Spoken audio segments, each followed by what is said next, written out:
Jo, ir tai yra irgi toks subtilus momentas, kur yra tinginiukas, kur, ką aš matau ant kilimėlių, labai retas atvejis, kada tai yra tinginiukas. Dažniausias atvejis yra, kai kūnas neatlaiko ir sako, aš nebegaliu. Ir arba psichologija sako, aš tiesiog noriu pailsėti. Galima, aš atsikursiu tą vaiko asaną ir pabūsiu. Kiekvienas specialistas yra tam tikros teorinės pakraipos atstovas ir ne vienas nesame pilnai apsaugotas nuo atstovaujamos pakraipos šališkumo. Vartojamos informacijos sintezė ir sąsajų ieškojimas su kitomis perspektyvomis yra raktas į holistišką požiūrį. Nesiūlome priimti vienos teorinės krypties kaip dogmos ar vienintelės tiesos. Kaip tik siūlome prisiminti, kad yra ne vienas veiksmingas analizės kampas. Teorinė kryptis tai yra perspektyva, kurios pagalba galime pažinti save ir savo psichiką. Praktiko atlikimas ar teorinės informacijos pritaikymas savo yra kiekvieno asmeninė atsakomybė. Išgyvenant psichikos negalavimus rekomenduojame kuo greičiau kreiptis į šios srities profesionalus. Nerekomenduojame to atidėti tik todėl, kad kažką išgirdote šioje tinklalaidėje. Labas, tu jums sveikinasi organizacija Jau dabar. Aš vardu Dominyka, o šiandien studijoje turime jogos ir sąmoningumo instruktorę Juliją Važnevičienę. Labas. Labas. Su Julija šiandien kalbėsime apie jogą, įvairias jos rūšis, filosofiją, pavojus, ryšį su psichikos sveikata ir daug įvairių kitokių aspektų. Tai visų pirma, ačiū Julija, kad atvykai. Džiaugiuosi, kad su tavim galiu pasikalbėti. Aš pas Juliją vis ateidavau į jogą ir dar ateinu karts nuo karto. Tai pas Juliją dažniausiai, kiek aš Vilniuje sulankius praktikos, yra šiek tiek kitokios negu pas kitus instruktorius. Ir dėl to norėjau būtent su tavim pasikalbėti. Tai labai ačiū. Ačiū tau labai, kad pakvietėjai ir kaip gera išgirsti dabar tą momentą, nes aš nežinojau, kad yra kitokios. Man, aišku, bus įdomu sužinoti, ko jos kitokios, tai čia kas be ko. O šiandienai tiesiog džiaugiuosi, kad esu čia ir galiu prisidėti bent kažkiek prie sklaidos. Ačiū tau. Dėl tavo pamokų, tai pas Juliją, kiek einu, tai visų pirma, dažniausiai pas ją jaučiasi, kad joga yra ne tik kaip sportas, žinai, kaip pas mus dabar vakaruose, tai jau joga yra kažkoks fizinis aktyvumas ir sportas, įeina į tą kategoriją, žinai. Pas tave yra daugiau viskas surišta su psichikos sveikata, su sąmoningumu, atrodo, kad ta joga yra jau labiau kaip ir dvasinė praktika, kas iš esmės ir yra jos šaknis. Taip. Tai vat pas tave yra tas, nes esu ėjus pas tokius jogos mokytojus, kur neša tą dvasingumą, bet prašauna ant to, kad labai pušina, žinai, visus daryti kažkokią pozą ir tada gauna appraisal, žinai, tas žmogus, kur padaro kažkokią pozą. Ir tada, toks, žinai, užsisuka ir atrodo tarsi ir dvasingumo praktika, bet kažkaip vis tik ne, žinai, tas kūnas pasimiršta, tas kūno klausimas, žinai, daroma viskas kaip turi eiti ir kaip mokytas daro ir tada, žinai, kiti turi sekti. Tai pas tave to visiškai nėra. O aš labai džiaugiuosi, nes labai daug dirbu ties to iš tikrųjų. Ir man pačiai asmeniškai labai svarbu yra, kad žmogus, tai lygiai taip pat kaip ir aš, tai kad žmogus, kuris ateina pas mane, jisai visų pirma išmoktų sekti savo to tikrojo guru, kurį mes kalbame, ne to tikrojo mokytojo, to tikrojo to vedančiojo. O tai yra tik tai mūsų vidus. Niekas kitas. Aš tuo pilnai tikiu, kad niekas kitas negalim pasakyti, kaip gyventi. Ar tai būtų filosofija, kuri tūkstantmečius skaičiuoja, ar tai būtų kažkokia moderni sąmoningumo, nežinau, bet kokia programa, sistema, struktūra. Kiekviena struktūra turi savyje labai be galo daug lobio dovanų ir tam tikrų guideline'ų, tam tikrų punktų, kuriais mes galėtumėm sekti tam, kad vėlgi atverti tą tikrąjį vedį, tą tikrąjį mokytoją. Ir prieš podcastą mes ir kalbėjome, kaip čia mane dabar pristatyti. Ir aš sakiau, tik aš nenoriu būti vadinama mokytoja, nes aš visiškai nesijaučiu jokia mokytoja. Aš nieko išmokyti negaliu. Aš galiu parodyti, galiu palydėti, galiu pasidalinti žiniomis, kurios man padėjo kažkada. Būtent ateiti į tą erdvę, kur aš galiu jau būti labiau pasitikinti. Kuo? Savim. Nes tiek, kiek esu sekusi kažkieno idėjų, vis kažkur ne iki galo, žinai, būdavo. Atrodo, ir čia, ar taip daryti, ar taip daryti. Ir aš atsimenu savo tą pradžią, kai mano pradžia buvo susidomėjimas 17 maždaug metų. Kai man buvo labai sunku, aš, tai paauglystė, tokia jau labai tokia svarbi, jau tuo reikės išeiti iš namų, 18 metų, ką daryti, kaip daryti. Mano paauglystė buvo man asmeniškai, mentališkai labai sudėtinga, psichologiškai labai sudėtingas laikotarpis buvo ir tai yra normalu. Vėlgi, kiekvienam jaunuoliui ar jaunuoliai, kaip čia dabar sakyti, yra natūralu, nes ir hormonai šokinėja, keičiasi pasaulis, keičiasi suvokimas, tai kas aš tas esu, ne? Čia dabar, kad tik buvau vaikas, manim visiškai rūpinosi, viską man lik ir davė, jeigu davė, ne? Tai čia dar kita istorija yra. Ir čia dabar viskas keičiasi. O jeigu dar patyrimai nėra patys lengviausi vaikui, tai paauglystė tuo labiau sudėtinga, nes tada labai daug klausimų kyla. Tai man asmeniškai visada norėjosi gauti tą knygą, kur man atrodo visi gavo tą knygą, tą instrukciją, kaip gyventi. Ir man tik nepasakė. Kažkaip, žinai, jutaus, kad visi turi, nes visi atrodo, kad žino, ką daryti, kaip daryti. O aš buvau ta ant ledo palikta, kuri netėjo kažkur nedavė. Žinai, tos knygos ir instrukcijos, gal kažkaip reikia rasti. Ir man tikrai labai sunkus laikotarpis buvo. Ir aš tiesiog šmirinėjau tarp mamos knygų ant lentynos ir radau fizinės asanas, asanos pozos. Ir radau tą knygą, kadangi tuo metu aš labai išgyvenu stiprų tokį dar nepriėmimą savo kūno. Kas paaugliai mergaitė labai normalu, dėja, bet vis dar esam tokiam pasaulyje, kur tai yra normalu, nesinorėtų, kad tai būtų normalu, bet dėja. Tai man buvo labai stiprus nepriėmimas savo kūno ir aš pradėjau žiūrėti iš mankštos pozicijos. Tai aš atsimenu, kai aš ten kokius pusę metus mankštinaus, ten daug filosofijos nebuvo, buvo tik tais sukoncentruota į pratimus. Bet kažkas ten tokio buvo, kad man padėjo. Aš tiesiog ramiau jautaus ir toks, nieko aš ten nesupratau, nes aš gyvenau mažame miestelėje, jokios informacijos neturėjau tais laikais. Tais laikais gali nuskambėti prieš 50 metų, bet tai buvo prieš 20 metų, tai nėra taip labai jau ir arti, ne?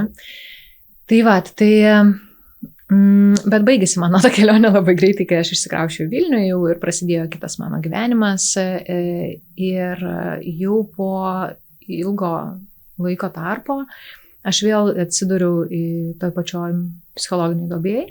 Man vėlgi buvo labai sunku, aš išgyvenau labai skirtingas duobes ir labai skirtingus momentus savo gyvenime ir aš vis ieškodavau. Tai ar čia tikrai gali tai būti, ar turi būti taip sunku ir kodėl visi laimingi, kodėl visi žino, o aš, kažkaip nevykėlė.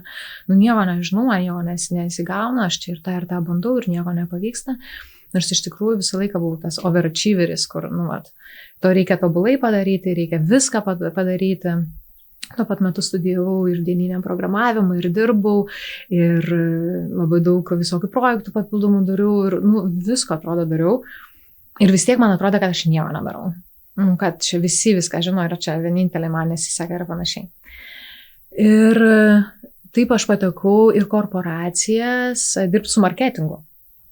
Ir aš 10 metų atidirbau marketingę. 2 didžiosiuose Lietuvos korporacijose ir net ne tik Lietuvoje, bet ir tarp Baltijos šalių mes buvom. Ir tai yra, tos įmonės iki šiol yra didžiausios.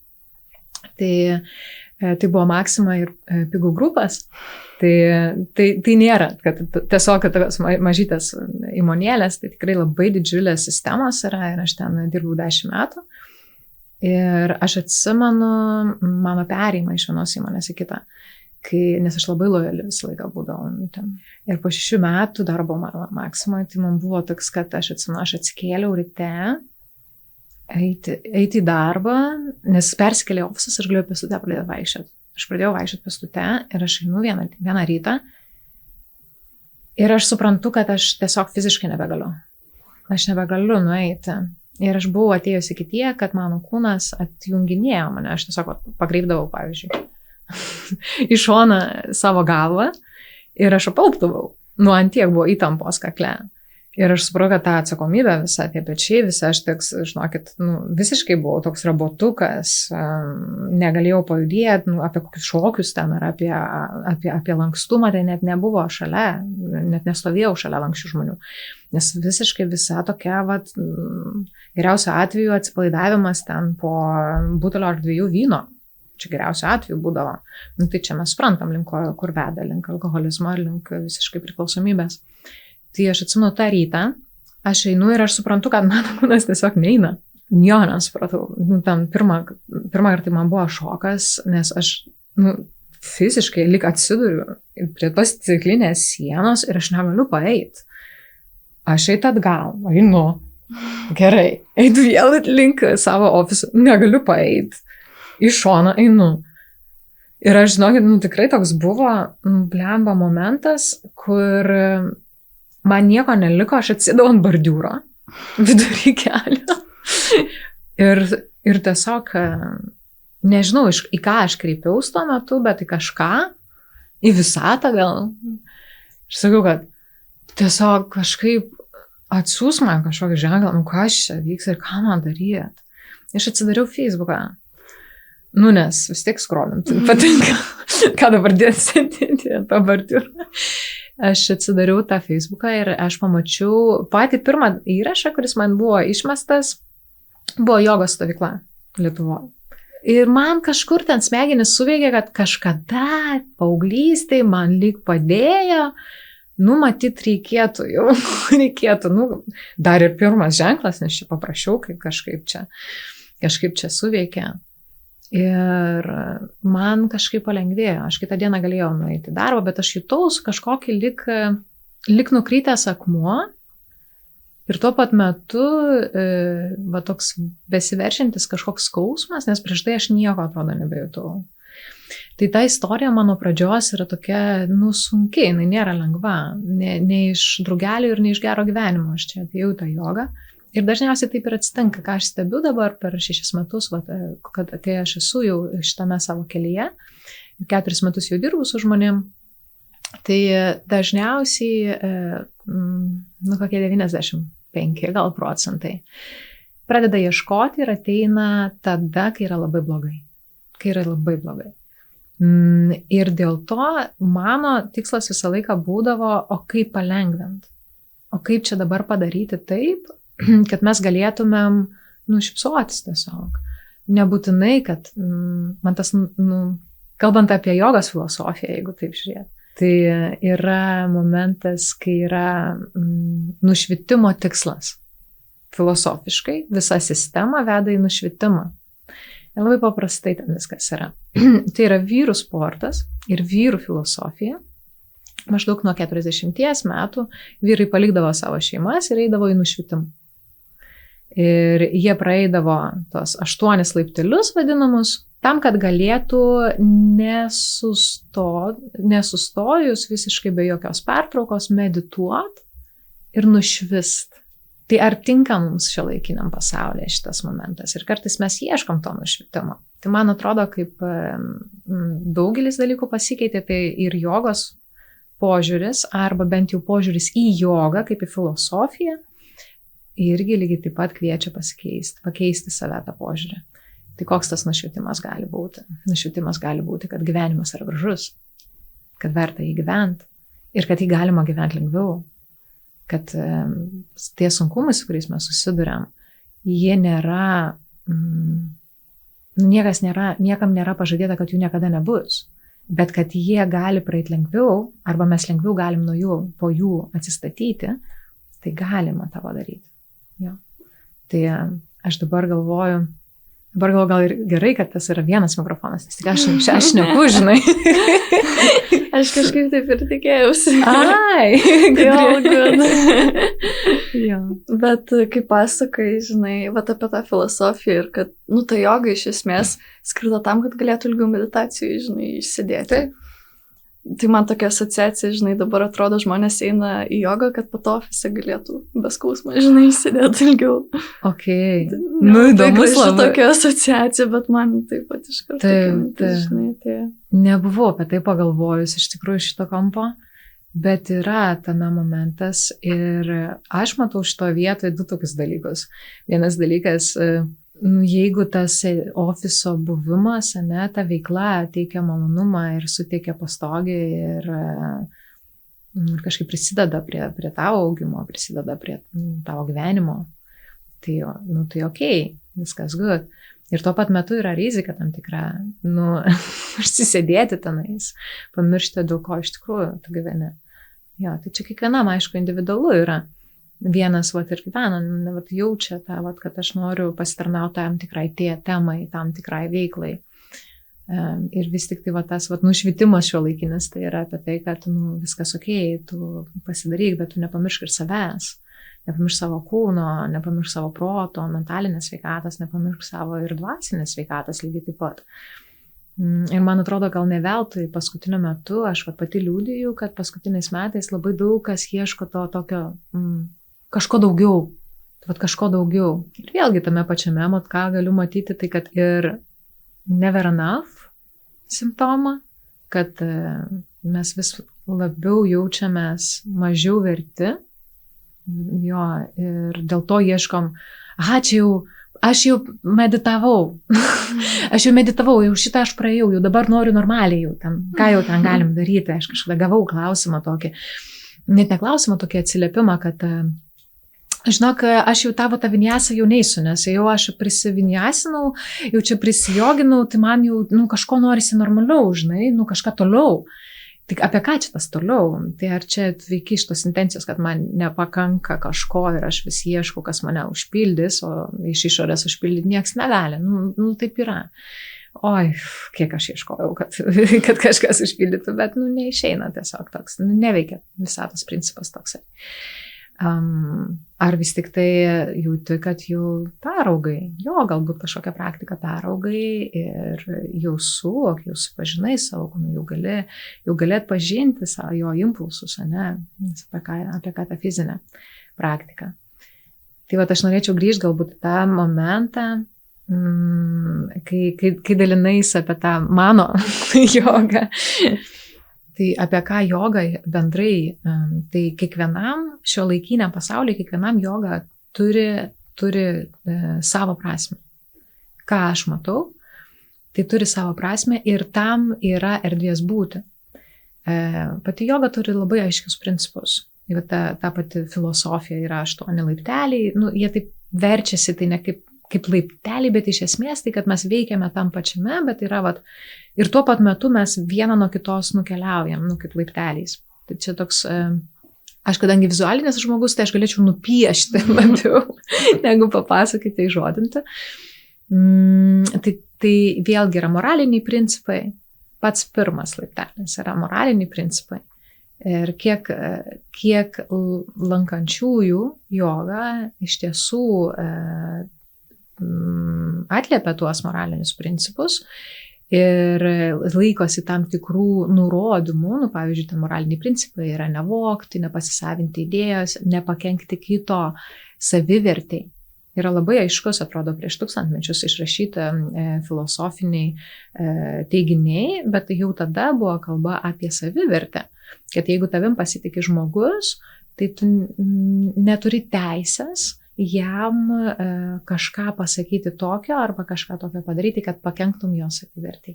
Tai aš nekalbu apie šiuolaikinio, mes suvokiam tą narcisizmą arba kai manipuliuoja žmogus, ir kaip mes išlaikom tam tikrą toną.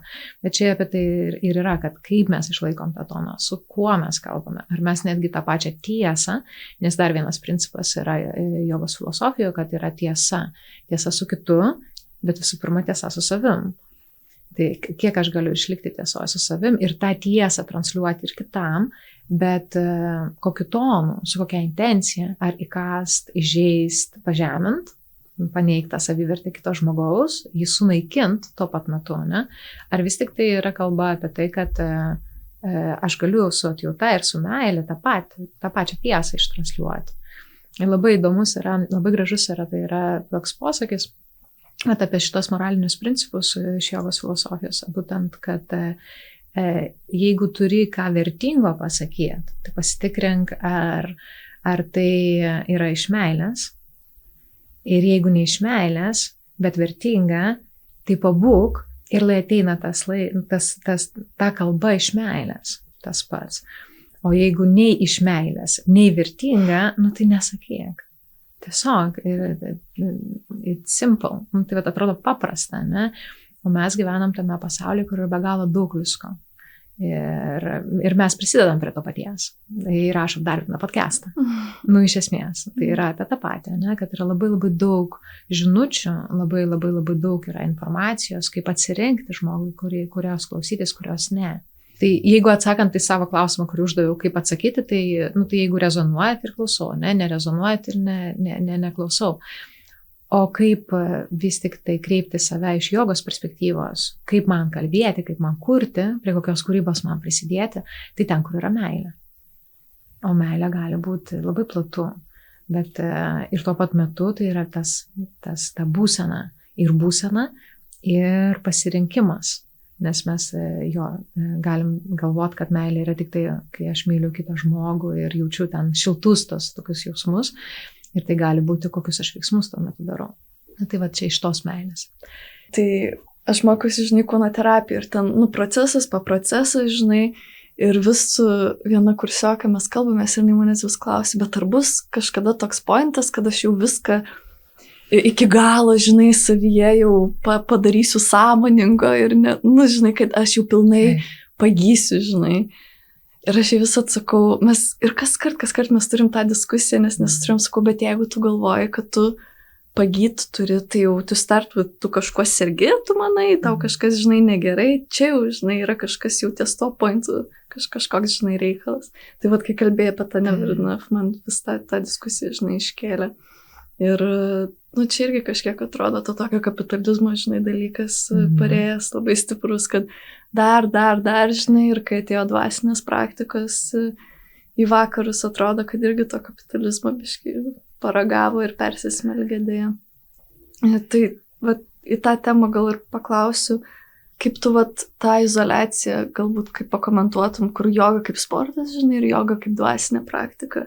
Ar iš vis įmanoma, vakaruose kaip dvasinė praktika jau taip pilnai vesti, nes aš atsimenu, dar seniai universitete eidavau pas tokį irgi vakarietis, bet jisai mokydavo aštangą ir jisai visada sakydavo, kad jis labai labai turi daug konfliktų savyje ir kad jam labai sunku kaip vakariečiui tą jogos žinutę iš tikrųjų perduoti. Tai man kažkaip labai tas įsiminė jo, kad iš tikrųjų nėra lengva, kaip pagalvoju. Aš labai jaučiu. Iš tikrųjų, man norėtųsi atliepti ir apie tą kapitalizmą. Ar, jeigu aš grįšiu trupučiuką. Tai ką aš irgi pastebiu, kad tas never enough yra dar iš to pažado quick fix atėję. Ir tai taip yra iš vakarų atėję ir būtent iš kapitalizmo ir siekis yra, intencija yra užsidirbti. Ir dėja paklausa yra didžiulė. Jeigu pasižiūrėti į pasiūlą, tai pasiūlos yra irgi didesnė dalis būtent tu ateik, aš tau sutvarkysiu. Ir paklausa lygiai taip pat yra didelė. Žmogui sunku dažnai yra susivokti tarp tos visos informacijos. Ir jisai bandosi. Ir dar jeigu yra kažkiek prieinama ta kaina, tai aš nueisiu, ir tą darau, ir čia greitai nevyksta, tai aš nukeliausiu ten pas kažką, ten apsmilkys mane ten to palosanto ar kažkuo ir išvalys energijas. Arba nueisiu į jogą, arba į kūno terapiją, nes prieisim prie to, kaip joga yra kūno terapija ir kaip tiesiog sportas ir kaip gali būti dvasinė praktika.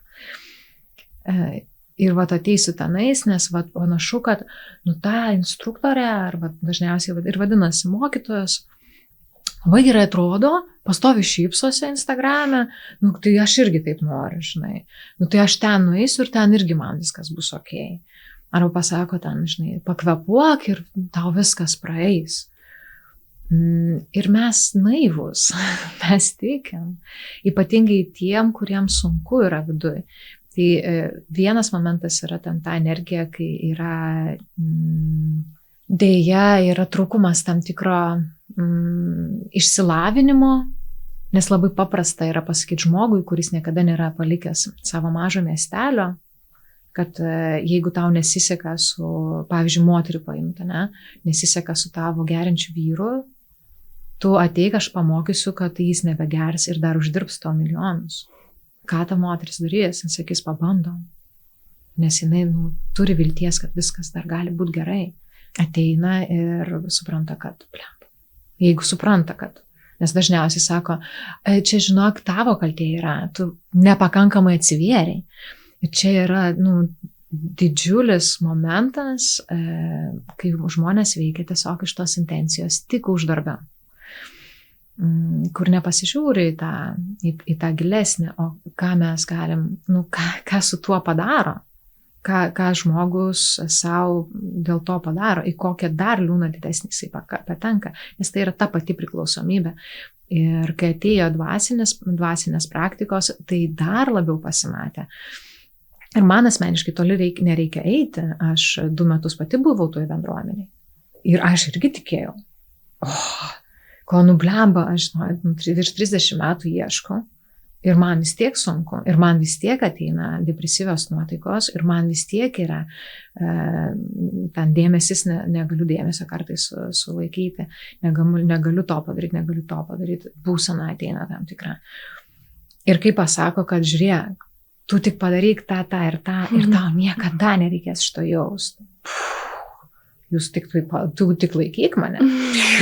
Iš karto greitai. Ir tai čia jau aš esu praktikė ir neiškeliant savęs, bet ir nesumažinant jokiais būdais kitų, turiu omeny, kad yra lengva patikėti absoliučiai bet kam. Ar tai yra didelis miestas, ar tai yra mažas miestelis, ar mes Lietuva esame mažyčiai, ne? Amerikoje be galo daug yra, lygiai to paties, Skandinavose gal ne tiek yra, bet labai panašu irgi į Lietuvą. Tai kai ateina ten visa banga, kad tu šitą bandėjai, tau nepavyko dėl to, kad iš tikrųjų reikia daryti tą. Ir tada atrodo, geras. Tai šitą paleidžiu, galėsiu padaryti šitą ir dabar tikrai man padės. Ir nepadeda. Kas tada? O čia vyksta tas momentas dėl to, kad mes su savo progresu ir labai plečiamės. Ir tai yra nuostabus dalykas, progresas, ir tuo pat metu, kaip ir absoliučiai visuose kituose dalykuose, yra šešėlis.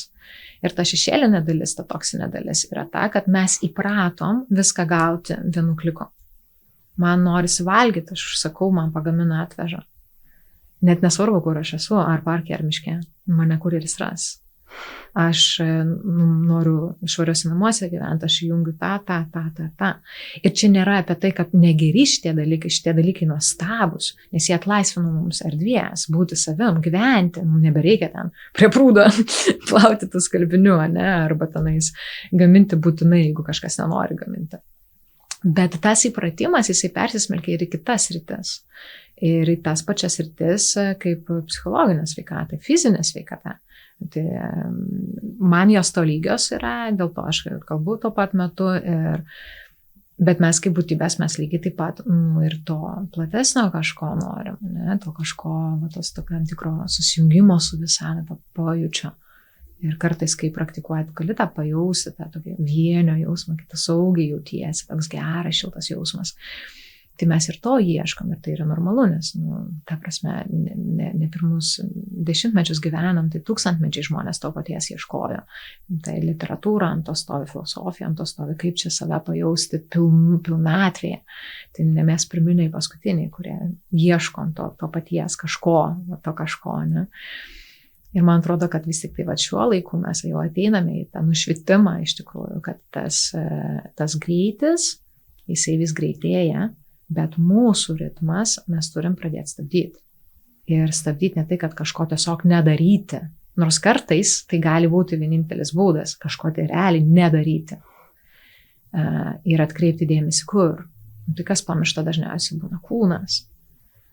pas mane kartais ateina žmonės į asmeninės sesijas ir sako, aš čia ir tą darau, ir aną darau, ir ten mėnesį darau tą ir tą, ir čia meldžiuosi, ir medituoju, ir kvepuoju, ir joguoju, ir nieko man nepasikeičia, man kaip yra blogai, taip yra blogai. Nu tai gerai, o kraujo tyrimus padarai? O ką valgai? O miegi kiek? Ne, nu tai prie ko čia? Aš va čia blogai jaučiuosi. Nu tai va čia yra kūnas, pradėkim nuo to. Tai kaip kūnas yra susijęs su mentalinė sveikata, su psichologinė sveikata, nes psichologinė sveikata lygiai taip pat susijęs su kūnu, kaip mes kokį pojūtį turim. Tai, o koks tavo, jeigu tai yra moteris, ne, fiziologiškai, o koks tavo menstruacinis ciklas yra, dar visas mokslas yra apie tai, hormonai ir panašiai. Tai tas grįžimas kažkur, o grįžti ir nuobodu, labai reikia daug reikalų. Čia dabar tai palaukti, dabar aš 3 metus į save nekreipiau dėmesio, visiškai nežiūrėjau savo sveikatą, visiškai nežinau, kas ten viduje kreipės, aš tik žinau, kad man blogai ir ką aš jaučiu, galiu tik pasakyti, kad ar gerai, ar blogai, aš net pažįstu savo emocijų ir negaliu pasakyti, ką jaučiu iš tikrųjų ir kaip jaučiuos. Ir tai dabar, nu tai kiek dabar reikės laiko, kad grįžti save, tam, kad vėl kūnas veiktų harmoningai, tam, kad galėtumėm suharmonizuoti vyksmą visą tarp fizinio kūno ir psichologinio kūno. Ir kartais tai būna dar tie patys 3 metai. Nes 3 metus nežiūrėjom. Nu, tai nebus, kad per 3 dienas ten įvyks kažkas tiesiog stebuklingo, kažkokia magic piliulė. Šiandien įrašinėjau pokalbį su viena draugė irgi ir sakom, nu, yra ir gerosios, pozityviosios žinios, ir netokios pozityvios žinios. Magic pill egzistuoja, bet jinai yra labai lėta ir tai yra tiesioginis, pastovus kreipimas į save dėmesį ir rūpinimas į savim. Ir čia yra bazė. Fizinis kūnas, vėlgi mityba, miegas, mankšta. Ne? Ir tada eina smegenų sveikata. Tai kokia jinai vėlgi yra, ar ten reikia papildų, ar ten, nu kaip ir fiziniam lygiai taip pat kūnui, ne? Ar ten reikia papildų, ar ten reikia lavinimo kažkokio užduočių, tas pats skaitimas, ne? Meditacija, va čia ir įsijungia ta meditacija, nes tai aš taip nusijuokiau, nes pagalvojau, kad dabar labai populiaru yra tos guided meditation, kur labai daug kas, labai gerą verslą iš to padaręs yra, kai įrašo meditacijas, lygtais tai būtų meditacija visų pirma, tas pavadinimas netinkamas yra. Čia yra mano žiniomis, tiek kiek aš suvokiu šiai dienai, tai yra labiau hipno įrašas, hipnozės įrašas negu meditacija. Meditacijos rūšių yra be galo daug, bet pagrindas meditacijos, tas pagal tą klasikinę jogos filosofiją, tai yra dėmesio sutelkimas, nukreipimas dėmesio, išlaikymas. Tai kai tave veda per būsenas, kur tau faina ir smagu, taip, faina ir smagu, kartais mums to irgi reikia, ne prisiminti tiesiog, kad, aš nežinojau, kad taip gali būti gerai, aš galiu susikurti savo gyvenimą, kad aš taip irgi jausčiausi, ne? Bet tuo pat metu, ar tai tikrai, kiek tai verties ilgalaikiai perspektyvai suteikia. Tas dėmesys, jisai vėlgi grįžtų prie to paties, į tą trumpalaikį rezultatą. Aš noriu čia ir dabar, paklausysiu tą meditaciją vadinamą ir man pasidarys geriau. Taip, bet tu rytoj atsikelsi ir tavies bus sunku. Tu gali klausytis kiekvieną dieną. Tai kiek laiko klausysi? Ir jeigu klausytum ten 4 mėnesių, tai sakyčiau, jo, yra verties. Vien dėl to, kad jau turi savo asmeninį ritualą. Ten to pat metu. Bet čia jau yra visiškai iš kitos perspektyvos, ne, iš kito kampo paimti. Nes aš esu tas žmogus, kuris visuose dalykuose mato pliusus. Ir tai žinai, kai nueini, toks senovinis juokelis, kai nueini į kapines ir matai vien pliusus. Tai čia iš tos serijos esi toks žmogus. Jo, toks naivus, pozityvas ir tuo pat metu išgyvenu iš tikrųjų tas sunkias būsenas. Tai, žinai, ką tu kalbėjai, man iš karto tie mintis apie tą spiritual bypassing, nežinau, ar girdėjai, kur žmonės naudoja dvasinės praktikas ir tai peršoka savo psichologinės, žinai, problemas. Tai turi psichologinių problemų, bet eina į dvasinės praktikas. Tai vakaruose žmonės taip stipriai daro, kad net atsirado pavadinimas tam ir psichologai naudoja tą pavadinimą. Tai vat, kai kalbėjai, labai vat, apie tą, žinai, pagalvojau. Ir kaip tai yra iš tikrųjų, žinai, pavojinga. Labai. Ir darant, ypač jeigu daro daug dvasinių praktikų ir greitai, ir, pavyzdžiui, nuvažiuoja kokią vipasaną, žinai, ir žmogus visiškai nepas pas psichologą ir neduok die turi kažkokią traumą, žinai, psichologinę. Tai labai liūdnai gali, žinai, baigtis, bet... Čia yra tas momentas, va tos 2 savo metus, kurioje buvau tam tikro bendruomeniai, aš sutikau be galo daug nuostabių žmonių, kurie net yra toks pavadimas, tokie žemiški. Tokie, žinai, žemiški. Tai, ir tuo pat metu sutikau labai skirtingų žmonių. Ir aš vėlgi tikiu, kad kiekvienas žmogus atsisėdęs ant sofkės negalvoja, kaip čia man dabar kažką įskaudint, kažką iš kažko atimt, o tiesiog sutelkia dėmesį į save ir galvoja, kaip man užsidirbti, kaip man pragyventi ir panašiai. Bet tada ir kyla tas toksai, iš išgyvenimo momento, kad yra nepagalvojama, o mano ta kūryba, jinai ką atneša kitam žmogui. Ir toje bendruomenėje aš asmeniškai, man labai sunku buvo išeiti, ką turiu omeny, grįžti į save, nes aš buvau visiškai pilnai įtikinta ir įtikėjusi, kad galima tiesiog paimti ir paleisti. Nes vėlgi aš labai ieškojau, kaip tai galima, tikrai, kai jauti yra labai skaudu. Ir mano atveju tai buvo taip, kad aš kartais prabūsdavau ir dabar kartais taip yra, kad aš kartais atsikeliu naktį ir aš negaliu visą naktį miegoti, nes pasaulyje vyksta karas. Ir aš girdėjau idėjas, kad tai yra dėl to, kad man tai rūpi, nes manyje yra žaizda ir tai yra mano atsakomybė. Ir tol, kol man skauda, aš iš skausmo veikiu. Ir iš vienos pusės, net ir psichologinės pozicijos, aš galiu atrasti iš to vietoj, nes tie žmonės, kurie apie tai kalba dvasiniai perspektyvai, jie tą patį daro. Nes vėlgi, jeigu mes veikiam iš meilės, tai no harm, nepakenk. O jeigu mes sakom, kad tu kalta, tai apie ką čia yra, kokia čia psichologinė sveikata yra, ne? Ir tuo pat metu, taip, tik tai mes patys nešam tą atsakomybę.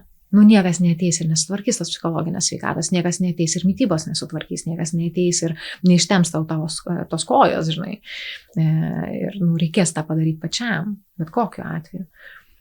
Ir tuo pat metu yra didžiulė spraga ir nepasiruošimas žmonėms, kurie ateina į dvasinę praktiką su psichologiniu skausmu. Ir kartais chebra pati nesupranta, ką jie daro. Jie ten sako, mes pakvepuosim čia ribefingų ir čia viskas tau bus gerai. Ir aš pati vedu tą sąmoningą kvėpavimą kartais.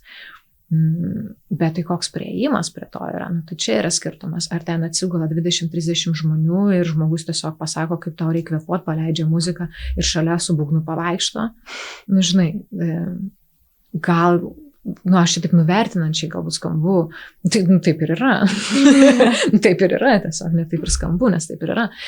Ir tuo pat metu, nes aš nežinau, koks ten pasiruošimas to žmogaus yra. Ir man šitoje vietoje net nereikia bakalauro psichologijos ar magistro psichologijos. Aš irgi jo neturiu. Bet mano 10 metų, nuo 7 klasės, tai jau čia ne 10 metų, bet 30 metų, kai aš domiuosi ir kiekvieną dieną su tuo dirbu, vien dėl to, kad mano tikslas visą laiką buvo tiesiog geriau pasijausti. Ir tas paieškos geriau pasijausti, tai jos ateina iki kvantinės fizikos, kai jau supranti, kaip čia tos visatos dėsniai veikia, žinai, tai kaip čia tas vibracija, tai jeigu ten dvasingumas kalba apie tai, čia aš truputį iš šono nuėjau apie save pasipasakot, bet grįžtant į temą, tai yra didžiulis gepas vėlgi to pasiruošimo.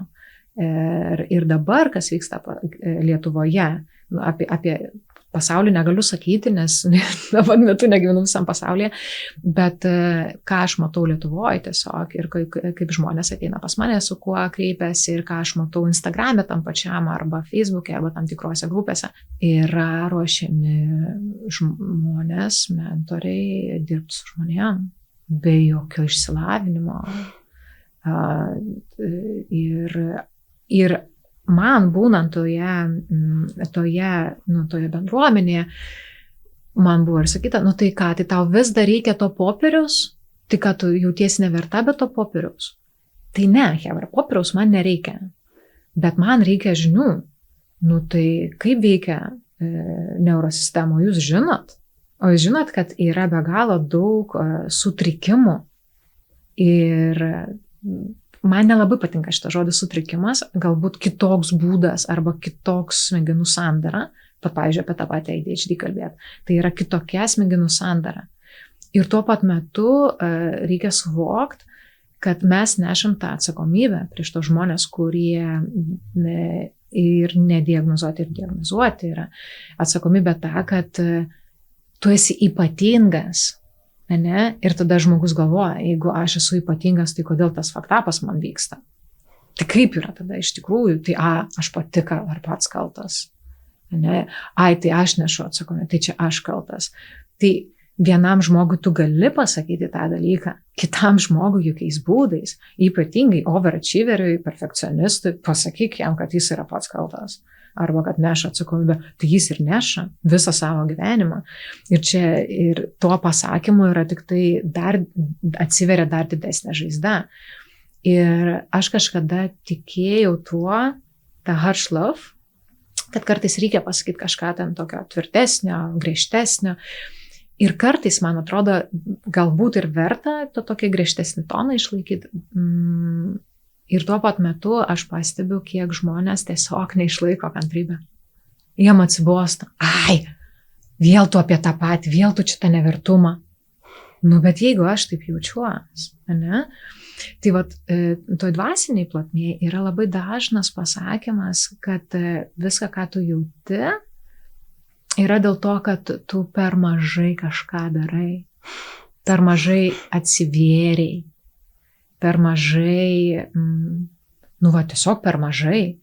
Ir normalu, kad jeigu žmogus ateina į tą dvasinę praktiką ir ieškant pagaliau, o gal čia pagaliau ta bus stotelė, kur aš bent kažkiek geriau pasijausiu, peršokant tiesiog nuėjimą pas terapeutą, galų gale, ne, kad ir į kūno terapiją, ne, tai man atrodo kūnas mūsų labai intelektualus yra ir nebūtinai yra terapija per pokalbį. Jeigu tau netinka pokalbis, nes taip gali irgi būti, tai paieškoti, man šitas netinka, o gal per kūną man nueiti, kūno terapiją, yra be galo daug nuostabių specialistų, kurie su tuo dirba. Tai nueiti tenais, susivokti savyje vis pirma, susivokti, ką su manim vyksta tuo metu. Ar man yra tas psichologinis breakdownas dėl to, kad mano hormonai yra netvarkoj, nes aš nekreipdavau dėmesio nei į mitybą, nei į miegą. Ar vis tik tai jie yra netvarkoj dėl to, kad aš sergu depresiją. Ja? Ir tai jau nebėra, ir tai nebe apie depresyvę būklę arba depresyvę nuotaiką, kuri visiems pasitaiko dažnu atveju, ne, ypatingai gyvenant Lietuvoje šalia karo, jaudinantis, stebint visą tą su tom visom naujom, tai yra vis labiau ir labiau mes tą pastebim, kad tai slegia mūsų. Ne? Tai ką iš to vietą noriu pasakyti, kad kai mes toli nuo kažko esam, tai mes galim sakyti, kad tas neva neliečia mūsų, tai mes taip ir ramiau į tai žiūrim. Kai tai vis arčiau yra, tada prasideda tas toksai, kad vis dažniau pasitaiko tam tikrą būseną, ne? Ir vėlgi mes tada galim ieškoti trupučiuko kitokių įrankių, kaip savo padėti, kaip vėlgi grįžti, kaip padėti ir savo kaimynui, ne? Kad pagaliau būtų teisybė ir ta taika ir meilė. Ir lygiai taip pat, jeigu tai jau yra liga, ir dvasiniai bendruomeniai nėra žodžio liga. Dvasiniai bendruomeniai dažniausiai tai yra psichosomatika ir tavo sprendimas. karma, jo, energetiniai kažkokie sąsajos. Ir man atrodo, kadangi esu keliavusi per labai skirtingas praktikas ir patirtis, aš jau save kišau maksimaliai, nes tas perfekcionizmas davė savo ir overachievinimas, galvoju, kaip lietuviškai gražiai pasakyti, tas pernelyg stengimasis, pernelyg didelis pastangų dėjimas, jisai tikrai egzistuoja, kai yra užsisukama, kad dar noriu dar daugiau padaryti. Tai jisai man kartu ir pasitarnavo, nes aš turiu daug labai patirties šitoje vietoje. Kaip vis tik tai grįžti į bazę. Ir dažnai mums yra nepatogu būtent grįžti į bazę. Prisimint, kad vėl tą nuobodylą šneka apie tai, kad reikia mankštinti kūną, reikia miegoti, reikia sveikai maitintis. Ir tas sveikai maitintis nėra apie tą, kad salotų lapą tik tai graužti. Sveikai maitintis, kaip ir sveikai mankštintis, kaip ir sveikai miegoti, yra apie tai, koks tavo unikalus būdas ten.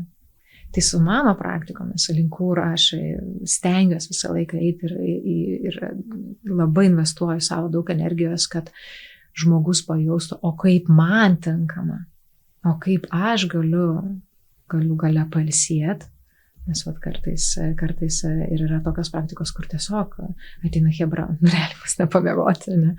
Ir aš jau ten vedu, kad tiesiog pamiegokit jūs ten ant to kilimėlio, išsimiegosite, tai bent jau skaidresnis protas gali būti, ne? Tai čia ar tu norėtum atliepti, ar judam prie tos mankštos? Tai gal tu judėk, liko nedaug laiko, aš dar norėsiu, kad tu galėjo būtinai paminėtum, nes dabar kalbėjai, žinai, kokia tavo joga. Yeah. Ir gal kaip praktiškai, žinai, žmonėms atskirti, kai jie ateina į jogos pamoką, ar tas mokytojas, kaip tas instruktorius, ne, ar jiems tinka, ar tas, kaip sužinoti, žinai, kaip atpažinti, ar tas mokytojas stiprins ryšių su kūnu, ar kaip tik jų tolins. Nes manau, čia yra tas pagrindinis, ką aš pastebiu, kad ateina, žinai, ir tolina būna, arba stiprina. Tai aš gal pradėsiu nuo to, kad bendrai Lietuvoje ir vakarų pasaulyje bendrai joga yra labiau laikoma fizinė veikla, kaip mankšta, ir su tuo nieko blogo nėra, mano akimis. Kad jeigu žmogus ateina ant kilimėlį tam, kad jis galėtų pasportuoti, prasimankštinti, bet tuo pat metu gauna ir pakvėpuoti, gauna ir pamedituoti, ir gauna atsipalaiduoti, tai čia win-win situacija yra, ne? Ir instruktorius savo jogos instruktorius savo tą misiją atlieka ir tuo pat metu ir žmogus, jis atėjo pasportuoti, o gavo pilną paketą, ne? Ir jisai ir kūnas išmankštintas, ir tuo pat metu ir viduje ramiau, ir labai fainiai. Nes ką aš pastebiu irgi, kad sporto salėse nieko prieš tikrai neturiu, pati lankau, labai patinka. Bet jeigu tai daryti tik tai ten ir nekreip dėmesį į savo kūną, atsitinka toksiškas vėlgi požiūris į save. Tai bėgiojimai, labai populiaru. Atrodo, jeigu prasideda pavasaris ir matosi, kaip daug žmonių išbėga ant betono su nebėgimo skirtiem bateliais, kvepuoja, tikrai, žinau, belia kaip, nusivaro ir sako, pavariau, aš maladėts. Ir išsikrovi, taip, faina. Kiek verties kūnui ir psichologiniai sveikatai klausimas. Galbūt tam momentui tau to reikia, bet jeigu tu tai darysi constantly, tai kiekvieną dieną, tai vieną dieną kūnas paguldės. Linko aš vedu, kad vėlgi atradimas būdo ir be specialisto nepadarysi to, nes tada pats turėsi aiškintis visus momentus, kokia apava turi būti, kaip kvepuot, kai tu bėgi, kaip bėgti, kaip pėdą statyti, ar galima ant betono bėgti, ar vis tik tai reikia ant žolės bėgti, ir jeigu taip, kur?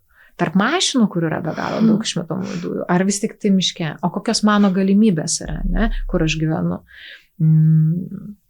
Ar pavalgyti ir bėgti, ar bėgti ir iškart prie kebabinėse, ne? Tai čia kitas dar momentas yra.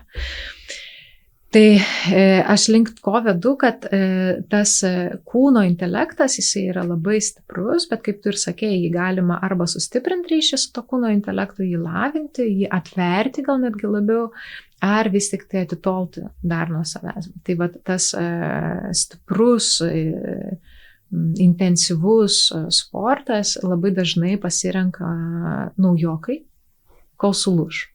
Tai lygiai tas pats yra ir su joga. Yra be galo daug skirtingų krypčių jogos fizinė prasme.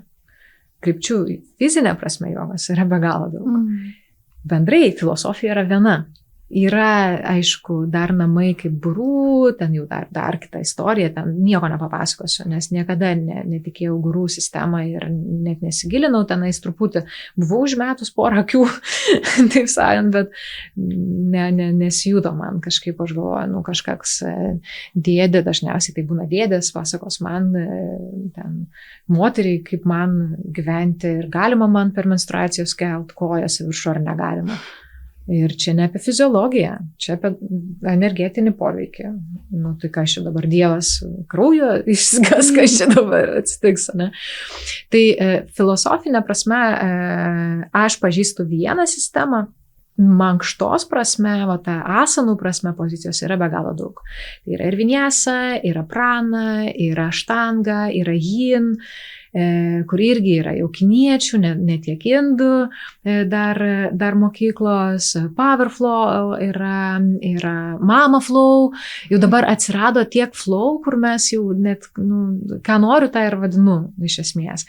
Ir čia irgi yra vienas pliusas, dėl to, kad aiškiau žmogui, kur aš einu, ir vienas minusas, nes jau nebežinau, tai kur man eiti, kaip pasirenku. Tai kaip man pasirinkti? Tai pirmas dalykas yra vis tik tai pastebėti, kur aš einu. Tai mano būdas yra pastebėti patį instruktorių, pas ką aš einu. Ne tiek liniją, kiek pas ką aš einu. Nes linijos jos labai skirtingos. Tai yra tos atskirties taškai, kita štanga, jinai labai stipri, labai disciplinuota, jie turi tik tai vieną seką praktikuoja, kol nueina iki kitos sekos, tada praktikuoja iki tobulumo kitą. Tai vieniem labai puikiai tinka, tiem, kuriems reikia susirankioti save ir išmokti brėžti ribas, pavyzdžiui, ne? Kitiem, kur ir taip jau perfekcionizmo gyvena, ne, ir rėmose gyvena ir kaip tik reikia išsilaisvinimo, tai tokio ir aš galiu, aš noriu ir aš galiu, tai jiems jokiais būdais netinka, nes tada jau psichologinė prasme yra kitas momentas. Yin joga, kur yra labai labai lėta ir vienam tai gali nuostabi būti praktika, bet ten jau emocionaliai yra sudėtinga, gali būti, kad ten džiaugsmas atsirakins, vadinkim taip. Nes iš to vietoj yra tas momentas, kad kūne mes laikome emocijas ir mes galime tiesiog per tam tikrą išlikimą ilgesnį, kokias 4 minutės vienoje pozicijoje, pradėti jau ateiti nerimas. Ir jeigu žmogus turi nerimo sutrikimą arba panikos atakos kartais ateina, ką tada daryti? Man atrodo, kad nėra blogos linijos. Visos linijos turi be galo daug dovanų ir tiesiog tam tikras kontraindikacijas tam tikram žmogui. Tai kaip vienam greitas judėjimas gali būti visiškai toksik, visiškai atitolinimas nuo savo kūno, kitam tai gali būti išjudėjimas iš tam tikrų savo ribų. Tai čia vėlgi, kaip mes galime pažvelgti šitą dalyką. Mano nuomonė, mano tikėjimu, kad mums vis tik tai verta prilietinti, ir kad mes labiau išgirstumėm, nes ką aš liudiju apie pasaulį, kad mes mažai turim to ryšio su savim. Tai norisi tą ryšį kurti, o kad kurti, mano būdas yra sustoti ir paklausyti. Mano kūnas tą patį sako, ne veltui ir operaciją kelią turėjau, sustok jau, stok, paklausyk, ką dar šneku aš tau, ne? Ir tada, tai grįžtant prie to, kaip atsirinkti, tai vėlgi, kadangi pasiūlos yra be galo daug. Kaip žinot, kas yra geras, kas yra negeras? O kas yra geras ir negeras? Bendrai, ne? Ar geras specialistas? Tai tikėtina, kad jeigu ką tik pradėjo po mokslų, tai dar yra ieškojimuose, ne? Ir ar kaip tik duos daugiau, nes ką tik po mokslo? Ar vis tik tai patirties norėsim? Tai kaip su chirurgu. Ne? Ar tu nori eiti pas chirurgą, kuris ką tik po mokslo, ar tas, kuris 10 metų dirbo. Ir pas tą yra savo pliusai ir savo minusai. Tai lygiai taip pat yra ir su jogos instruktoriais. Tai pastebėt, dabar ir labai paprasta yra. Atsidarai Facebooką, atsidarai Instagramą ir tu matai tą žmogų. Kuo jis užsiema, kaip jisai komunikuoja, apie ką jisai kalba, koks jausmas yra. Ir galų galia tiesiog ateiti į klasę ir pabandyti. Jeigu net ar nerandu, ar kažkaip nežinau, čia gal man ir tinka, o gal netinka, nežinau, ne? Tai tiesiog ateiti ir pabandyti. Po pirmojo karto tikėtina, kad jūs iškart suprasit, ar kūrėsi ryšys su tuo žmogum. Nes kaip ir terapijai, psichoterapijai, lygiai taip pat, kaip taip ir ant jogos kilimėlio. Ar užsiema žmonės terapiją, ar eina į psichologinę sveikatą, ar eina tiesiog kaip į sportą, ar man kūrėsi ryšys su to žmogum, kuris man kūrė šitą erdvę, kuris man pasakoja, ką man tam daryti, ar aš galiu to žmogum pasitikėti, ką jis man sako. Ir jeigu jis kažką sako, ar jį kažką sako, kas man suteikia nemalonius jausmus, ar aš galiu pagaliau priimti ir pasakyti, kad gal ir nedirbsiu aš su tais triggeriais, gal aš vis tik tai pasirinksiu, kad aš ir lengvuoju būdu galiu eiti ir paieškoti žmogaus, su kuriuo man nėra triggerio. Ne? Gali ir taip būti, nebūtinai čia visą laiką ten visur dirbti. Tai ir mano didžiulis prašymas yra visiems ir praktikos metu, bet kokios praktikos metu ir lygiai taip pat tikiuosi bus išgirsta ir dabar, kam reikės tas išgirsti, tikiuosi maksimaliai išgirs. Kad net jeigu ateinu į praktiką, kur man yra sakoma kažką daryti, o aš jaučiuosi, kad aš to daryti nenoriu ir tai yra darimas per prievartą, tai paklausti savęs, ar tikrai aš darysiu tai per prievartą. Ar man svarbiau tai, ką pasakė kitas, ką man su savim daryti, ar aš vis tik tai paklausysiu savo kūno. Jo, ir tai yra irgi toks subtilus momentas, kur yra tinginiukas, kur, ką aš matau ant kilimėlių, labai retas atvejis, kada tai yra tinginiukas. Dažniausias atvejis yra, kai kūnas neatlaiko ir sako, aš nebegaliu. Ir arba psichologija sako, aš tiesiog noriu pailsėti. Galima, aš atsikursiu tą vaiko asaną ir pabūsiu. Tai galima. Ir ką be pasakytų, galima, tiesiog jūs nebeikite. Jeigu yra kitas konceptas momentas, ir tai jau veikia kitaip, mano būsena, tai tada verta tenais jau nebegrįžti. Ta momentu, galbūt kažkada man bus įdomu vėl patyrinėti kažkur, ne? Tai nereiškia, kad ta erdvė nėra gera, nėra vertinga. Tai reiškia, kad man šiuo metu, mano būsenai, tai netarnauja, o kenkia. Tai vėlgi per bandymus. Ačiū, labai gražiai užbaigiai. Ir norėjau sakyti, gal turi kažką pačiam galai pasakyti, žinai, ko nepasakė, ar kaip gražiai užbaigti. Ir čia taip gražiai užbaigti ir dabar jau nebežinau, bet gal vis tik turi kažką. Man atrodo, aš galėčiau dar kokias 20 valandų šnekėti. Aš matau ir tikiu, ir čia dar tiek daug nepasakyta. Ir atrodo, tu kalbi ir aš galėčiau dar užduoti klausimų. Ir čia endless. Taip, čia ta tema, kur man nesibaigia žodžiai, kur aš galėčiau labai daug šnekėti.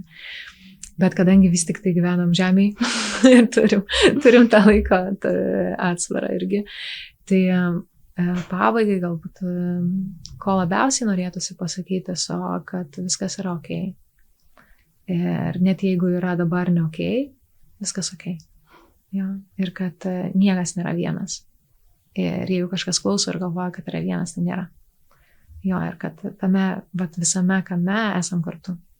Tiesiog atrasti tą erdvę, kur galiu būti savim. Jo. Ir ta erdvė tikrai yra. Jo, tai nenuleisti rankų jos ieškant.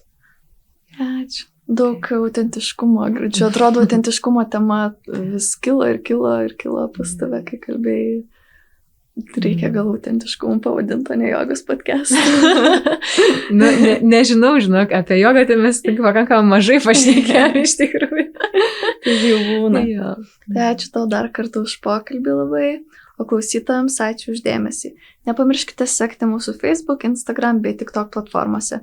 Jeigu norite mus paremti, tai padaryti galite Contribui platformoje.